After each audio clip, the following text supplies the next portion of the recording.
Assalamualaikum warahmatullahi wabarakatuh. Perkenalkan, nama saya Dr. Nurma Yuliana Sari. Kali ini saya akan menjelaskan bagaimana teknik mengajar saya selama menjadi dosen di Fakultas Kedokteran Universitas Muhammadiyah Surabaya.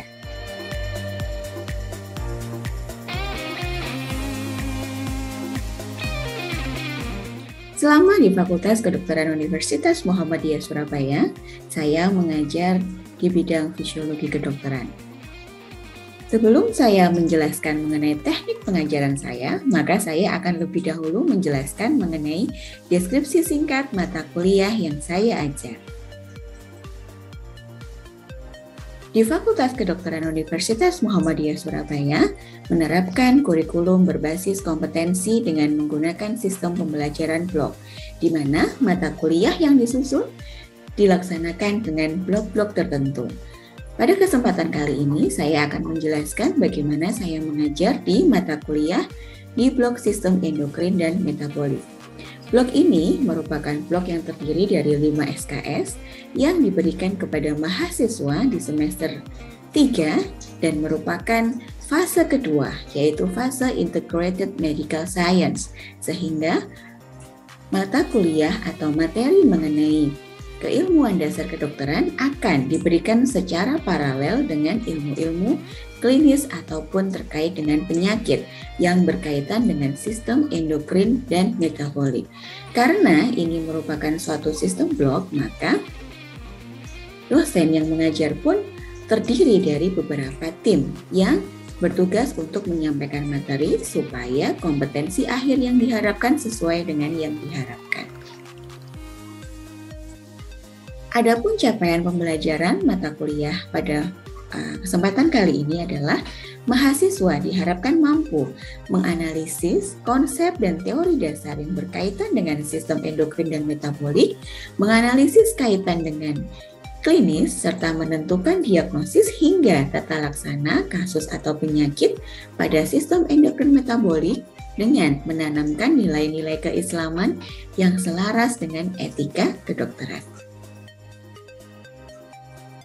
Kemampuan akhir yang diharapkan dari pemberian mata kuliah ini adalah diharapkan mahasiswa mampu menjelaskan ilmu-ilmu dasar yang berkaitan dengan sistem endokrin metabolik, mulai dari anatomi, histologi, sekresi, fungsi atau fisiologi, regulasi, dan gangguan-gangguan ataupun penyakit yang terjadi karena disregulasi sistem tersebut.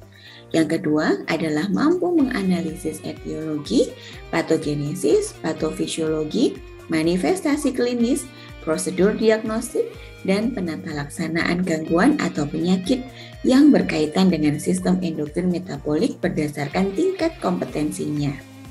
Yang ketiga adalah mendeskripsikan farmakoterapi, obat-obatan yang berpengaruh pada sistem endokrin dan metabolik. Yang keempat, menjelaskan endokrinologi reproduksi wanita.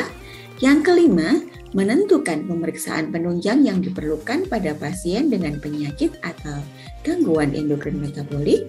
Yang keenam, mendemonstrasikan pemeriksaan endokrin metabolik secara mandiri.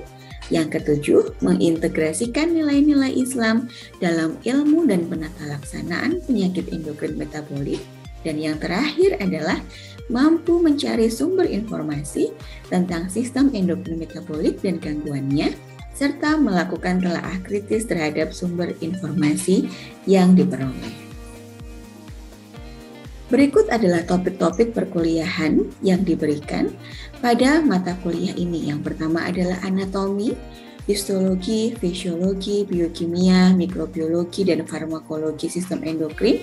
Kemudian patologi klinik yang berkaitan dengan sistem endokrin metabolik, patologi anatomi, ilmu penyakit dalam yang mendasari gangguan pada sistem endokrin metabolik, ilmu kebidanan dan kandungan, serta ilmu kesehatan anak yang berkaitan dengan sistem endokrin dan metabolik, serta dilandasi oleh topik kedokteran Islam.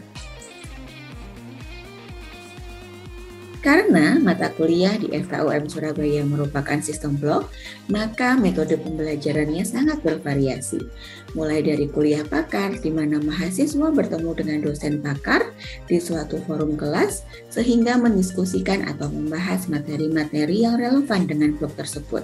Kemudian, mahasiswa dibagi menjadi beberapa kelompok kecil, di mana di dalam kelompok kecil tersebut mahasiswa diberikan suatu kasus, sehingga dari kasus tersebut dengan teknik 7 jam, mahasiswa diminta untuk mendiskusikan kasus yang ada di dalam skenario sehingga mencapai learning outcome yang diharapkan.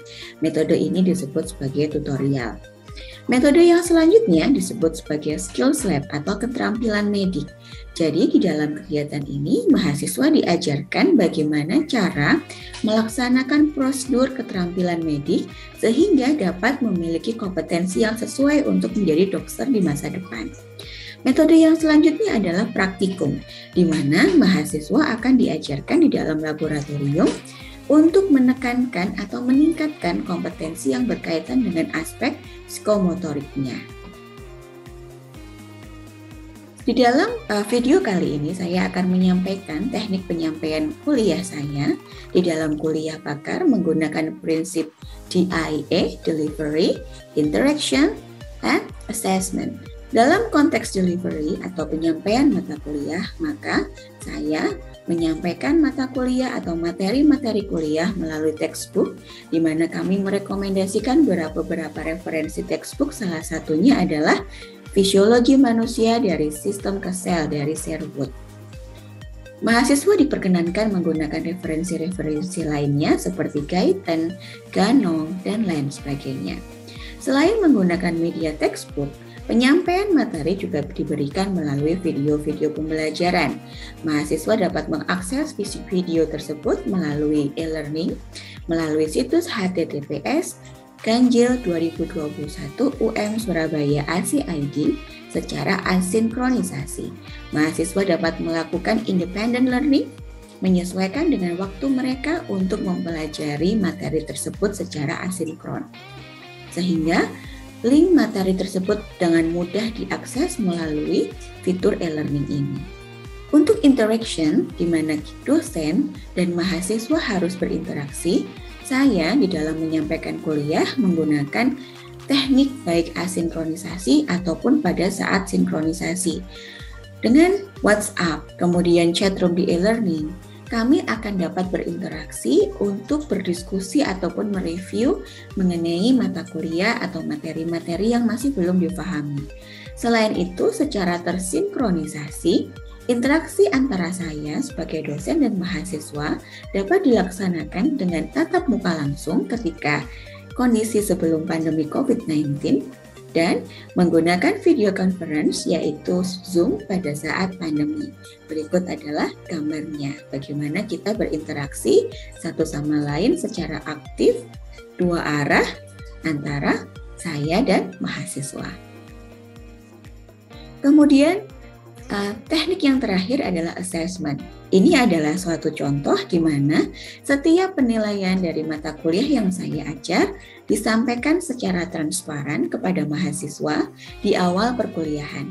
Sebelum kami melakukan perkuliahan, maka di awal perkuliahan dilakukanlah suatu pertemuan untuk membahas kontrak belajar, di mana di dalam kontrak tersebut kami membuat kesepakatan antara dosen dan mahasiswa mengenai tata tertibnya, syaratnya, kemudian kami jelaskan mengenai deskripsi mata kuliahnya, hingga prosedur penilaian, sehingga diharapkan mahasiswa mampu menentukan strategi dan dapat lebih bagus dalam menyiapkan pelaksanaan blok atau mata kuliahnya sehingga sukses, paham, dan memperoleh hasil yang bagus. Berikut adalah contoh bagaimana persentase penilaian diberikan pada mata kuliah saya, meliputi aspek kognitif dan psikomotorik, serta ada yang bersifat sumatif dan formatif. Itu semua sudah disepakati pada saat awal perkuliahan. Untuk selanjutnya, saya akan menyampaikan cuplikan bagaimana saya mengajar di dalam mata kuliah yang saya ampuh, mulai dari secara asinkronisasi di mana mahasiswa dapat mengakses video saya sehingga memperoleh penjelasan saya secara utuh terkait topik yang saya sampaikan dan dilanjutkan dengan menggunakan sesi tersinkronisasi di mana saya dan mahasiswa dapat berinteraksi dan berdiskusi secara aktif menggunakan media video conference di masa COVID-19 pandemi. Silakan disaksikan.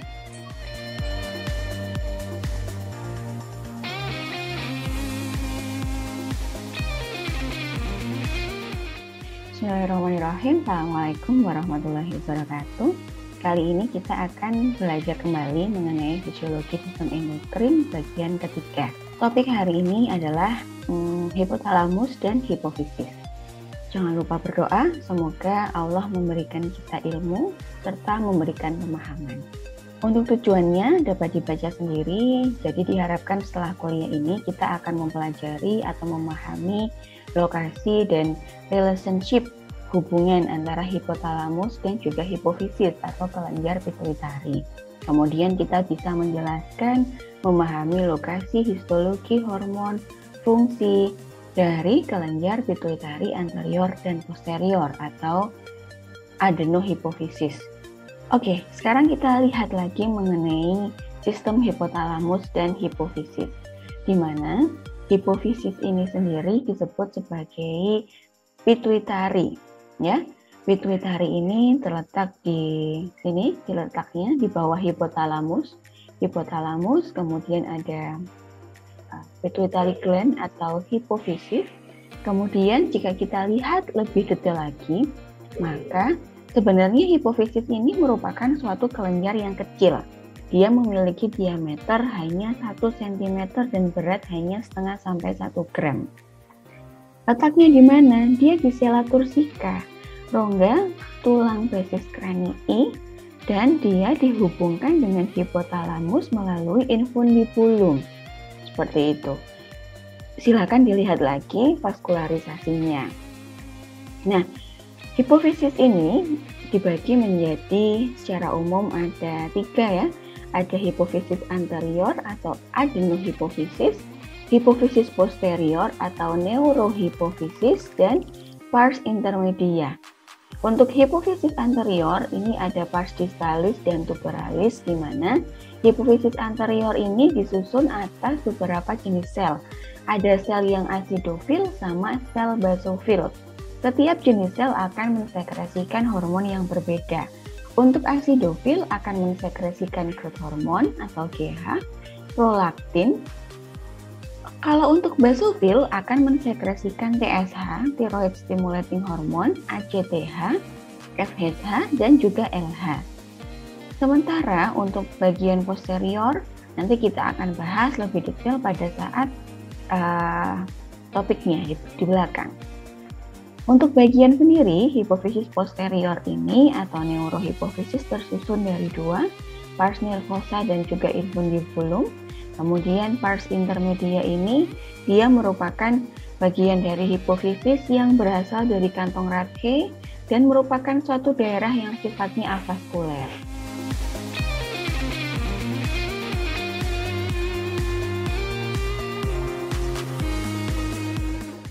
Terakhir, bahasan dari kelas kali ini adalah mengenai kelenjar paratiroid.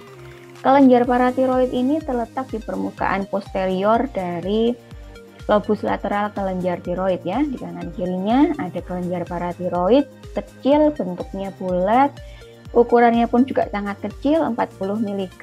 Dan secara mikroskopis, kelenjar paratiroid ini tersusun dari sel-sel. Namanya adalah Schiff cell atau sel utama yang nantinya akan menghasilkan hormon paratiroid atau parathormon. Sementara di sisi lain ada oxyphil cell. Ini adalah sel lainnya di kelenjar paratiroid dan memang fungsinya belum banyak dipahami ya. Ada yang menyebabkan karena sel utamanya atau Schiff cell-nya mengalami degenerasi ataupun perubahan dan lain sebagainya. Oke, sekarang apa saja sih gangguan yang dapat terjadi karena hormon tiroid yang mengalami kekurangan ataupun kelebihan? Jika kekurangan hormon paratiroid disebut sebagai hipoparatiroidisme. Ini menyebabkan defisiensi kalsium di darah. Akhirnya terjadi depolarisasi, potensial aksi neuron dan serat ototnya terjadi secara spontan, menyebabkan kedutan, kejang, tetani. Ini terjadi biasanya tanpa sengaja ya, karena misalkan ada tumor tiroid diangkat, nah secara tidak langsung kelenjar paratiroidnya juga ikut terangkat, sehingga hanya sedikit hormon paratiroid yang dihasilkan. Mungkin juga ada gangguan suplai darah selama operasi tiroidektomi. Jika diambil semuanya bagaimana? Ya jelas pasiennya mati. Karena hormon paratiroid ini sangat bermanfaat untuk mengatur kadar kalsium di dalam darah. Jika terjadi sekresi yang berlebihan pada hormon paratiroid, akan menyebabkan terjadinya peningkatan resorpsi tulang yang berlebihan.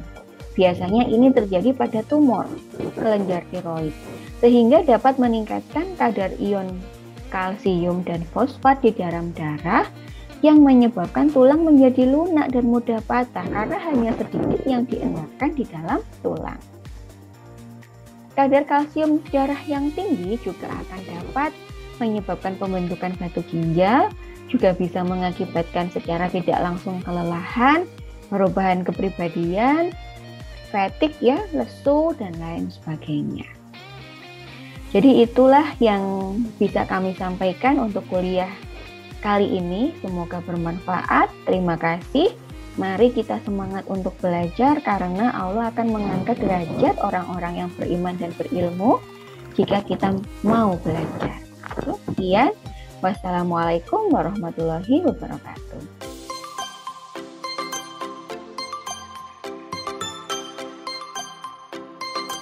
5 menit kita kuis, 5 menit sisanya yang tidak lulus saya minta untuk menjelaskan. Oke? Jadi kalau bisa lulus semuanya. Kita mulai ya. 1, 2, 3. Oke ya. Jadi ini ya. Nabila, semuanya benar ya Nabila ya. Selamat ya Nabila ya. Rufaidah, coba jelaskan ke temanmu fungsi hormon tiroid Dek. Dengan bahasamu sendiri ya. Gimana kalau menurut Rufaidah? Fungsi tiroid, hormon tiroid itu apa, Dek? Menurut saya itu untuk pertumbuhan dan perkembangan saraf, lalu untuk metabolisme basal, juga bisa untuk mengatur irama dan detak jantung, tekanan darah, mengontrol kecepatan tubuh dalam memproduksi sel. Kenapa kira-kira? Kenapa kok bisa seperti itu, Dek? Ya, dibaca lagi ya, Rufaidah ya. Siapa yang bisa membantu Rufaidah menjelaskan fungsi hormon tiroid? Ayo. Saya dokter. Oke, Ardita. Silakan Ardita. Tadi kan sudah dijawab, yaitu untuk meningkatkan BMR, basal metabolism rate. Lalu yang kedua itu juga bisa meningkatkan responsivitas sel sasaran terhadap katekolamin atau hormon epinefrin dan norepinefrin. Lalu juga bisa untuk mengatur perkembangan dan pertumbuhan jaringan saraf dan tulang melalui efeknya pada growth hormone dan IGF-1. Oke, terima kasih ya Ardita ya. Oke, sekarang saya mau tanya, kalau hormon tiroidnya berlebihan, apa yang terjadi? T3 dan T4-nya akan naik, Dok. Oke, kalau T3, T4-nya naik, apa akibatnya? Siapa yang bisa membantu Ardita? Kalau T3, T4-nya naik, apa yang terjadi? Ini kalau masuk fisiologinya ya, Dok ya. Kalau T3 dan T4-nya naik nanti akan memberikan sinyal kepada hipotalamus untuk menyetop TRH, dan TSH juga akan turun, Dok, feedback negatif. Oke. Ya, bagus Ardita, itu terkait feedback mekanismenya ya. Kalau kepada sel-sel atau ini di jaringan atau organ-organ di jaringan atau sistem tubuh, kira-kira apa yang terjadi kalau T3, T4-nya tinggi? Terjadi gangguan, Dok. Gangguan. Oke, gangguan apa, Ardita? Salah satu contohnya tadi goiter, Dok. Oke, sebelum terjadi gangguan, apa kira-kira yang dirasakan oleh orang yang mengalami peningkatan kadar T3 T4. Kalau tadi fungsinya T3 T4 itu adalah mengatur BMR ya. Nah, kalau T3 T4-nya naik, BMR-nya gimana, Dek? Ikut naik, dokter. Ikut naik. Kalau naik, apa yang terjadi, Hagia? BMR-nya naik, sistem simpatisnya naik, apa yang terjadi? Kalau untuk metabolismenya yang naik itu akan menyebabkan glukosa absorpsinya juga menaik, gluconeogenesisnya menaik, glikogenolisisnya menaik, mitokondrianya bekerja lebih naik, protein sintesisnya lebih naik, seperti itu, dokter, kurang lebih. Oke. Ya. Ini ya. Jadi maksud pertanyaan saya itu ini, Dek. Ketika terjadi peningkatan hormon tiroid, pasti nanti akan ada peningkatan laju metabolisme basal. Gitu ya. Terima kasih Hagia, sudah bagus jawabannya. Kalau BMR-nya naik, apa yang terjadi? Aktivitas biogenesis mitokondrianya naik, konsumsi O2-nya naik, penyerapan glukosanya meningkat, gluconeogenesisnya tinggi, penyimpanan glukosanya tinggi, ya kan? Terus lipolisisnya juga meningkat. Akhirnya apa? Banyak energi yang didapatkan. Akhirnya BMR-nya tinggi lajunya. Kira-kira kalau kalian banyak energinya jadi aktif atau jadi lemes? Jadi aktif. Jadi aktif. Makanya kalau hipertiroid atau kadar T3 T4-nya tinggi, ya pasti kamu jadi kayak nggak capek-capek gitu loh, Dek, istilahnya, Dek. BMR-nya naik, ya, kemudian deg-degan, kardiak output-nya meningkat, aliran darahnya meningkat pada sistem kardiovaskuler, frekuensi nadinya atau heart rate-nya juga tinggi, nafasnya cepat, gerakannya juga kayak orang deg-degan itu. Akhirnya apa? Tremor, seperti itu. Karena energinya banyak digunakan dan diperoleh, nanti juga berat badannya juga akan meningkat atau turun kira-kira? Menurun, dokter. Berat badannya turun, seperti itu ya. Jadi sebenarnya nanti kalau kamu sudah menemukan di kasus klinis, ya kamu pahami dulu mekanismenya ini. Gitu ya. Terima kasih ya Agia dan Ardita ya. Nah kalau hipotiroid gimana? T3 T4-nya rendah, ya berkebalikan jelas. BMR-nya rendah, sistem simpatisnya juga turun. Akhirnya kalau hipotiroid itu orangnya gendut, ya kan? Jadi mudah lelah, seperti itu dan lain sebagainya. Karena penurunan metabolisme, laju metabolisme basal. Gitu ya. Ada lagi yang mau ditanyain? Saya dokter izin bertanya kembali. Apa, Tiffany? Saya masih bingung bedanya itu dokter yang tipe A sama tipe C, dokter yang panah-panah itu loh. Tipe A sama tipe C yang apa? Yang tentang hipotalamus itu, dokter. Feedback tadi. Iya. Oh iya. Oke. Ini. Jadi saya share lagi ya mengenai feedback ya. Mekanisme umpan balik ya. Jadi ini memang saya wajar sih si Tiffany bingung antara A sama C. A ini menjelaskan long negative feedback, Dek. Jadi dari end target organ itu dia akan memberikan inhibisi atau kalau dia positif ya umpan balik positif ya Tiffany ke hipotalamus. Seperti itu.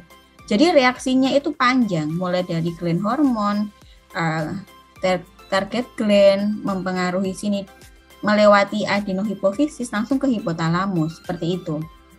Nah, kalau yang C, ini stimulasi hipotalamus. Maksudnya apa? Mungkin gambarnya tidak informatif ya. Jadi tidak harus dari bawah, Tiffany. Tidak harus dari target gland hormon ini. Bisa di atasnya. Yang penting dia bisa memberikan feedback di hipotalamus. Seperti itu. Paham ya, Tiffany ya? Jadi tidak harus long. Dia bisa short, tetapi dia melibatkan hipotalamus seperti itu. Sebenarnya jenis tipe ini tidak memberikan, mungkin tidak akan ada ya pertanyaan ya, ini tipe umpan balik yang mana tidak ada. Cuma nanti kalian bisa memahami bahwa ada suatu hormon atau suatu zat ya yang dihasilkan itu bisa langsung mempengaruhi hipotalamus di atasnya atau tidak, seperti itu. Gitu Tiffany ya. Cuman kalau pertanyaannya bedanya tipe A dan C itu ya seperti itu. Kalau A itu pasti dari N paling bawah sampai langsung ke atas. Kalau C ini enggak. Dimanapun bisa, yang penting hipotalamusnya ini terstimulasi begitu. Gitu ya Tiffany ya. Oke dokter, terima kasih. Terima kasih sudah bergabung di kuliah saya pada hari ini. Tolong ya, yang belum dibaca PPT-nya dibaca. Yang belum didengarkan kuliahnya didengarkan. Terus untuk minggu selanjutnya, supaya diskusinya lebih aktif, berarti harus dibaca dulu. Nanti akan ada pertanyaan-pertanyaan seperti ini. Dari pertanyaan itu kita review satu persatu materi yang sudah saya sampaikan di video yang sudah saya kirim di e-learning ya. Yang penting kalian coba baca, coba pahami, dan temukan kalian itu kurang pahamnya di mana. Saya senang sekali kalau kalian semua seperti itu. Gitu ya.